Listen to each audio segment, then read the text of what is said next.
Welcome to our YouTube channel. My name is Chef Lora and thank you for dropping by. For today's video, gagawa tayo ng very easy dish.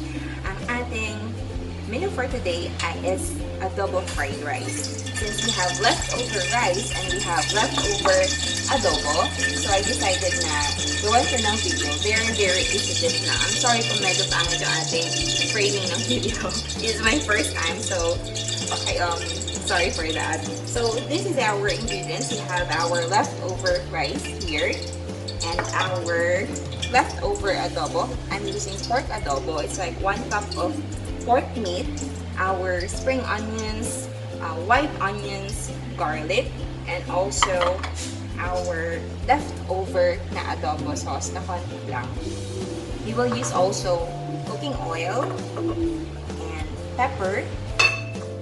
I also use here some dried pepper chili flakes and our magpapasarap na ating dish, ang ating dried or ang ating garlic, toasted garlic. So, simulan na natin. Put ko na yung ating pan and I also put like 2 tablespoons of oil here. So, first thing is atin mo na igigisa ang ating bawang. Pwede din kayong gumamit dito ng olive oil or ng butter kung available din sa inyo.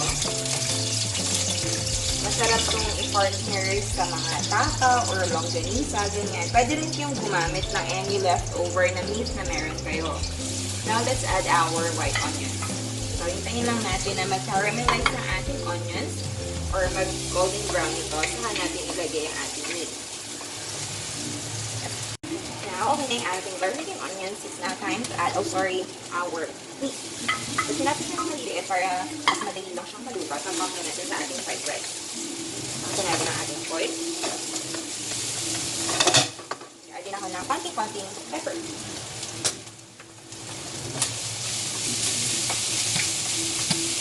Ito na siya mag-golden brown. Ito nyo ba? And our adobo sauce. Bagong.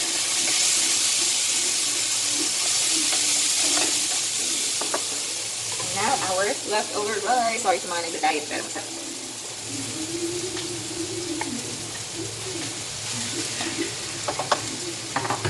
So, importante sa pagluluto ng fried rice is yung paghahalo natin mabuti. So, para hindi magdikit-dikit or para maluto mabuti yung rice.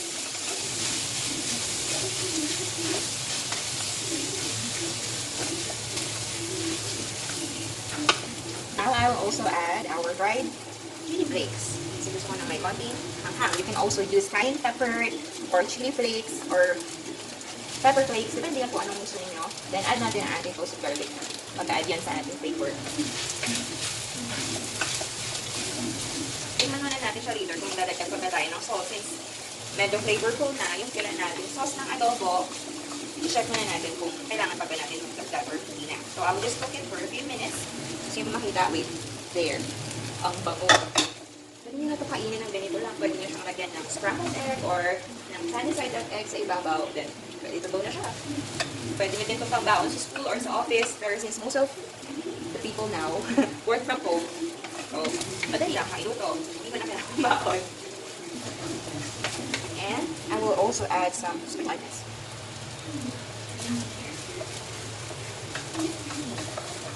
Pag niluluto ako ng fried rice, talagang tinitignan ko yung pag-ganun para maluto siya and mag-complement yung mga flavors.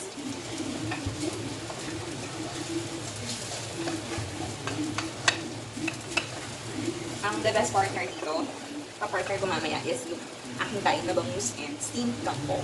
Yan. Papakita ko sa inyo later. Now, it's time to taste. Wait. Tignan natin. Madali lang gawin, di ba? Ang sarap. Very good na siya. Hindi na kailangan lagyan ng salt. Kasi yung flavor ng ating adobo ay kumapit na sa ating rice. Okay. So, ito-transfer ko lang to sa ating plate and then ready to go. Di ba? Sobrang dali lang niyang gawin as in talaga. So, papakita ko sa inyo ng closer look. Yum! Very dali lang siyang gawin. So, I'll be right back.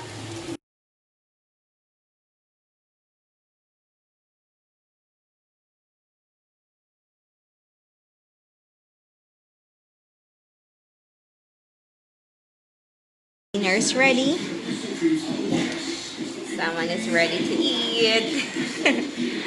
Look at that sunny side up egg in our adobo fried rice. You ready? Yeah. Oh. Ayun. And our kangkong. Have a taste. It's only steamed kangkong.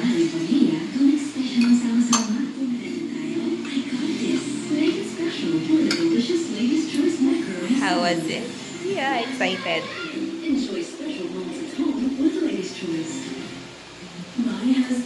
Kamusta? Stop. Tada. Thank you. No more diet. Yeah, that's it.